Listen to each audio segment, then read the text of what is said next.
نشست برخاست بھی ایک طرح کی ہے، لہذا کوئی فرق نہیں۔ حضرت ابو ہریرہ کہتے ہیں میں لے کے آیا اور جناب عمر کو جب میں نے کچی زمین میں تامت سمیٹ بیٹھے دیکھا تو میں رو پڑا۔ میں نے اس مصر سے آنے والے کو کہا تو اس کے جلوے دیکھ، اگر اس کی ذات میں اتنا حسن ہے تو محمد عربی کا مقام کیا ہوگا۔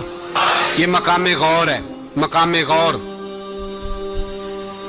10 محرم کو لوگ دیگے پکائیں گے نا، نہیں پکانی ہے، کوئی بول دے نہیں، ہاں نہ نہیں کر دے، پروگرام بدلیا تو نہیں دی عید کی کہ وہ ایک اب کام شروع ہوا ہے لاسٹ ایٹ ہونے والا، کیوں جی پکنی ہے نا دیکھیں 10 محرم کو انشاءاللہ تعالی، ہم بھی پکائیں گے انشاءاللہ، یہاں بھی پروگرام ہوگا۔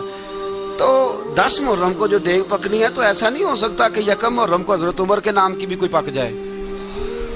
اگر امام حسن حسین کے نام کی دیگیں پکے تو جو امام حسن حسین کے سے پیار کرنے والے ہیں، جو امام حسن حسین سے، ہم لوگوں نے بھی عجیب رٹا اپنایا ہے نا، ہم لوگ بات کا ایک پہلو دیکھتے ہیں دوسرا نہیں دیکھتے۔ حضرت امام حسن اور حسین کو بھی نبی پاک نے شہید کہا اور جناب عمر کو بھی رسول اللہ نے خود شہید فرمایا، فرمایا شہید ہے، خود فرمایا اپنی زبان سے کہ یہ شہید ہے، خود میرا عمر شہید ہے۔ تو ان کے نام کی دیگ نہیں پکنی چاہیے، اس طرف نہیں ہماری توجہ ہونی چاہیے۔ اور اہل بیت نبو، یہ بات میں پہلے بھی کرتا ہوں، آج پھر کرنا ضروری سمجھتا ہوں، اہل بیت کا پیار، سن لو کان کھول کے، اہل بیت کا پیار اگر ہمیں کسی نے سکھایا ہے تو سیدنا عمر فاروق نے سکھایا ہے۔ اہل بیت نبوت کی محبت اگر کسی نے سکھائی ہے تو کس نے سکھائی ہے؟ بول کے بتائیے، حضرت عمر نے۔ اہل بیت کا پیار ہمیں حضرت عمر نے بول کر کے سکھایا ہے۔ بھائی یاد رکھیں، کسی کی طاقت نہیں تھی دم مارنے کی حضرت عمر کے سامنے، طاقت ہی نہیں تھی، کیسر و کسرا کانپ جاتے تھے، جرأت ہی نہیں کرتے تھے حضرت۔ اور ہمارے تو تعلقات بڑے ہیں نا غیروں سے۔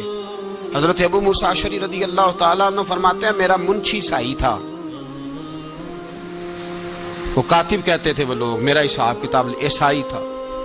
تو فرماتے ہیں ایک دن میں نے وہ سارا حساب کتاب لین دین کے حضرت عمر کو دکھائے تو فرمانے لگے جس نے لکھے ہیں اس کو بلاؤ۔ کہنے لگے ضرور مسجد نہیں آ سکتا۔ کیوں نہیں آ سکتا؟ کہنے لگے وہ عیسائی ہے۔ کہتے ہیں حضرت عمر جلال میں آ گئے۔ آپ فرمانے لگے جنہیں رب دور کرتا ہے تم کیوں قریب کرتے ہو؟ جنہیں اللہ دور کرتا ہے۔ فرمایا تم غیروں کو اگر عہدے دو گے تو اپنوں کا کیا بنے گا؟ اگر تم غیروں کو عہدے دو گے تو اپنوں کا۔ یہ سوچ ہے جو آج برما کے مسلمانوں کے لیے بھی ضروری ہے۔ کہا اگر تم غیروں کو عہدے دو گے تو اپنوں کا۔ ہم نے غیروں کو عہدے دیے تو دیکھا نا اپنے کس طرح کاٹے جا رہے ہیں۔ غیروں کو جو عہدے دے دیے یرانے سارے غیروں سے، روز دعویٰ ہوتا ہے چین ہمارا سجن ہے، چین ہمارا دوست ہے۔ او بھائی دوست ہے تو اس سے کہو نا کہ برما تو تمہاری ایک چھوٹی سی ریاست ہے، چین کے بغیر تو وہ سانس بھی نہیں لے سکتا، اس کو کہو نا اس حکومت پہ دباؤ ڈالے۔ لیکن ہم لوگوں نے غیروں کو عہدے دیے تو اپنے پس گئے۔ حضرت عمر کہتے تھے ذمی کا ہم ادب کریں گے، ذمی کافر کا ہم، ایسا کافر جو مسلمان ریاست کو قبول کرے، بدامنی نہ پھیلائے۔ ایک آدمی کو آپ نے دیکھا آنکھوں سے نابینا ہے اور بھیک مانگ رہا ہے، تو حضرت عمر کو نظر آ گیا، فرمایا کون ہو؟ اس نے کہا میں یہودی ہوں۔ فرمایا بھیک کیوں مانگتے ہو؟ کہا جب تک تندرست تھا مسلمانوں کو جزیہ دیتا تھا، بوڑھا ہو گیا ہوں کیا کروں؟ حضرت عمر نے گھوڑے کی پشت پہ بٹھایا، کافر کو گھوڑے کی پشت پہ بٹھایا اور بٹھا کے مدینے لائے۔ حضرت علی شیر خدا وزیر خزانہ تھے، فرمایا علی اس کا وظیفہ جاری کرو۔ کہا یہ کون ہے؟ فرمایا یہ یہودی ہے لیکن یہ ہمیں جزیہ دیتا رہا، بوڑھا ہو گیا بیچارہ، بھیک مانگنے پہ مجبور ہے، ہماری حکومت کے اندر رہتا ہے، اس کا پورا وظیفہ جتنا خرچہ اتنا وظیفہ لگاؤ۔ حضرت علی کہتے ہیں میں وظیفہ لگا رہا تھا اور وہ میرے نبی کا کلمہ پڑھ رہا تھا، وہ رسول اللہ کا کلمہ پڑھ رہا تھا۔ یہ مزاج، یہ نہیں کہ کافر۔ حضرت عمر نے گورنروں کو خط لکھے تھے کہ زبردستی کسی کو مسلمان نہیں کرنا، جہاں ان کی عبادت گاہیں بنی ہو گرانی نہیں، کوئی مندر کوئی گرجا ضائع نہیں کرنا۔ اسلام سب کو جینے کا موقع دیتا ہے، پر بے ایمانو ظالموں بدذاتوں تمہیں یہ کہتا ہے کہ ہم تمہیں جینے کا موقع دیتے، تم بھی مسلمانوں کو جینے کا موقع دو۔ یہ جہاں بستے ہیں جہاں رہتے ہیں انہیں وہاں جینے کا موقع دو، انہیں بھی اللہ اکبر کہنے کا موقع دو، انہیں بھی قرآن پڑھنے کا موقع دو، انہیں بھی رسول اللہ پر درود پڑھنے کا موقع دو۔ ہمارے ملک میں عیسائی اپنی مرضی سے کھلے عام تبلیغ کرتے ہیں، یہاں تو چینل چلائے ہیں عیسائیوں نے، کسی مذہبی جماعت نے کبھی جلوس نکالا ہے کہ عیسائیوں کا چینل بند کرو؟ بولے نکلا ہے کہ نہیں نکلا؟ کتنے ظلم کی بات ہے. ہم جب غیر کو اتنا تحفظ دیتے ہیں، اتنا تحفظ دیتے ہیں. ہم نے دیکھا ہے، مجھے بیسیوں لوگوں نے عید پہ ٹیلی فون کیے کہ عیسائیوں کو قربانی کا گوشت دے لیں. مجبور ہیں جی، دروازے پہ آ گئے ہیں، ہمارے کام کاج کرتے ہیں. بیسیوں لوگ، عام آدمی کے دل میں ان کا اتنا جذبہ ہے. وہ مسائل کا بیان کرنا ایک علیحدہ بات، لیکن ہمارے دل کافر کے حق میں بھی نرم ہو جاتے ہیں. تم کس قدر زیادہ بے ایمان ہو اور کفر کس قدر زیادہ ذلیل ہو گیا ہے کہ مسلمان کے حق میں نرم ہوتا ہی نہیں. اور اس سے بڑے ذلیل وہ ہیں جو ان ذلیلوں کے سپورٹر ہیں. وہ کسی عرب ملک کے حکمران ہو یا کسی اور جگہ کے، وہ بڑے ذلیل ہیں جو ان ذلیلوں کے سپورٹر ہیں، جو برما کی بچیوں کے قتل پر اپنی حکومتیں چمکا رہے ہیں. انہیں شرم نہیں آتی. اس قدر مسلمان تڑپا ہے، لیکن ان بے غیرتوں کو ذرا ہوش نہیں آئی. اور یہ ان کے کماش، ان کے دلال جو ہر جگہ ان کی سپورٹ کر کے اپنی حکومتیں قائم کرتے ہیں، بے ایمانوں کو پتہ نہیں کہ کب ان پر اللہ کا عذاب اترے گا اور کس طرح ان کے پرخشے اڑیں گے. تمہیں اپنی ذلت اور رسوائی نظر نہیں آ رہی کہ زمین کس طرح تمہارے لیے تنگ ہو گئی ہے؟ اس سے زیادہ اور تمہاری رسوائی کیا ہوگی؟ ڈرو اللہ سے. اور یہ تو دنیا کا عذاب ہے. ان بطش ربک لشدید. میرا رب کہتا ہے قیامت تو قائم ہونے دے. جتنا سخت تیرے رب کی پکڑ ہے اتنی کسی دوسرے کی ہو سکتی. یاد رکھیں اور تھوڑا احتیاط کریں. ہم سب لوگ بھی، جو ہم لوگ آدھی زبان بول کے بھی ان کی سپورٹ کرتے، اب شرم آنی چاہیے ہمیں ان حکومتوں کی سپورٹ کرتے جو مسلمانوں کی لاشوں کے اوپر حکومتیں قائم کرتے ہیں. شرم آنی چاہیے. بہرحال بات دور نکل جائے گی اور میں اپنے مضمون پہ رہتا ہوں. اہل بیت کا پیار اگر سکھایا ہے تو جناب عمر نے سکھایا ہے رضی اللہ تعالی عنہ. امام حسن ملنے، آپ یقین کریں میں جب اس واقعہ کو پڑھتا ہوں تو میرا دل جھوم جاتا ہے. میں کہتا ہوں یار، ڈاٹا ہونا اپنی جگہ پہ، عشق ہونا اپنی جگہ پہ، انسان کا باوقار ہونا اپنی جگہ. جہاں کھڑے ہونا تھا وہاں یہ کھڑے ہوتے تھے، اور جہاں جھکنا تھا وہاں یہ ان لوگوں میں اقبال نے کہا تھا تیری نگاہ ناز سے دونوں مراد پا گئے.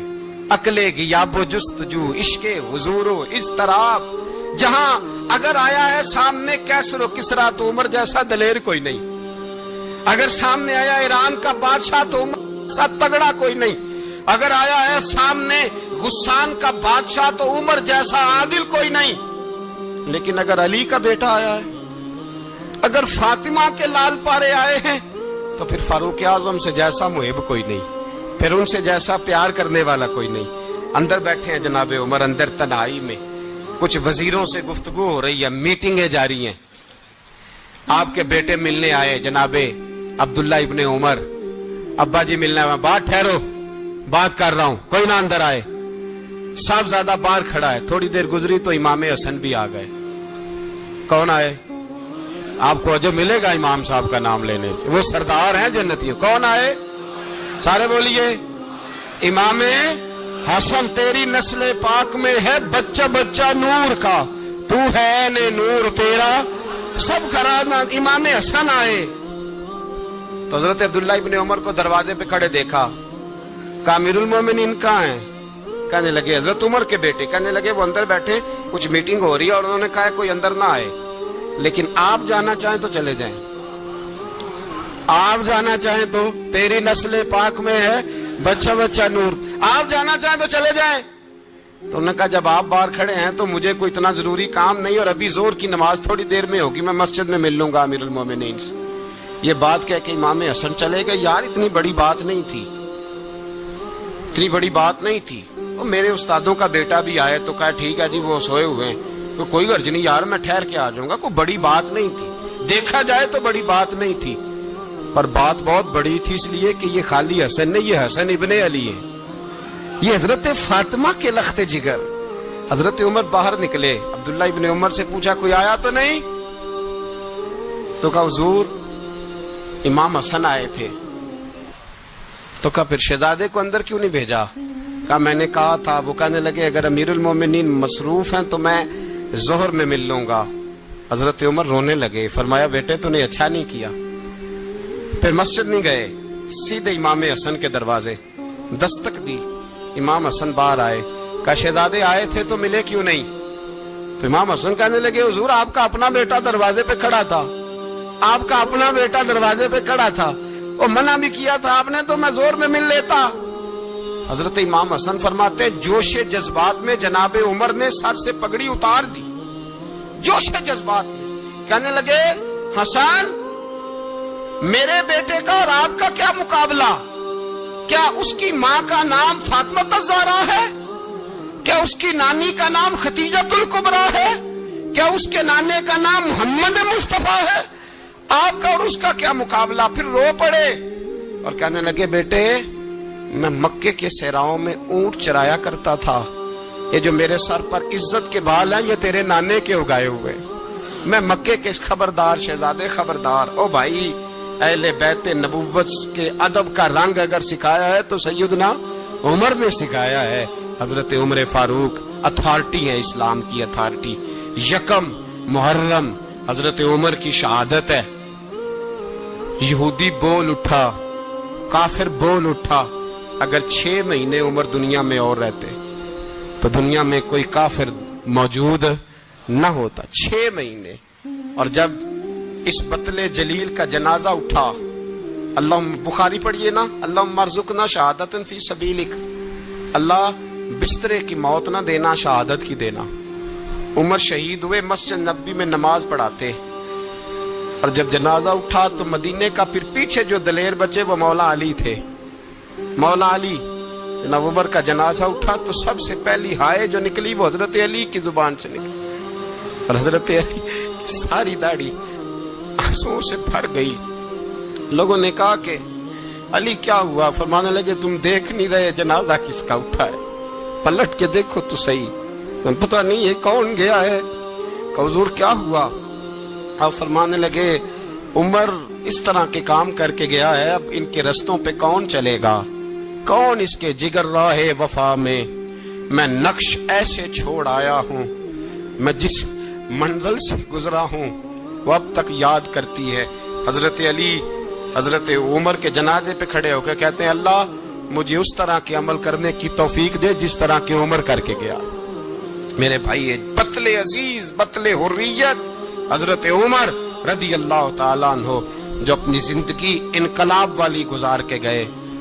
عمر جب دنیا سے گئے تو 80 دینار کا قرضہ تھا، 22 لاکھ مربع میل کا حکمران، اور اپنے بیٹے سے کہنے لگے بیٹے کوشش کرنا تیرے خاندان والے مل کے میرا قرضہ اتار دے، میری قبر پہ بوجھ نہ رہے، اور اگر خاندان والے مدد نہ کریں تو میرے دوستوں سے بات کرنا، وہ مدد نہ کریں تو پھر علی سے بات کرنا۔ ان کا پیار آپس میں اتنا اور تو اختلاف ثابت کر رہا ہے۔ 80 دینار کا قرضہ چھوڑ کر حضرت عمر دنیا سے گئے، اور جاتی دفعہ کہہ گئے میرے بعد میرے بچوں کو حکومت کے مشورے میں بھی شامل نہ کرنا، حکومت کے مشورے میں بھی میری اولاد شامل نہ ہو۔ اتنا بڑا شخص اتنا بڑا رنگ دے کے یکم محرم کو جب عمر فاروق کا وصال ہوا تو بیٹے سے کہنے لگے اماں عائشہ سے جا کے کہو میرا بھی نبی پاک کے روزے میں دفن ہونے کو دل کرتا ہے۔ ایک قبر کی جگہ ہے اماں جی نے اپنے لیے رکھی ہے، بخاری یا بخاری۔ حضرت عائشہ کے پاس صاحبزادے گئے، کہنے لگے اماں جی عمر کو زخم لگ گیا ہے، حالت بڑی پریشانی والی ہے۔ وہ کہتے ہیں اگر اماں اجازت دیں۔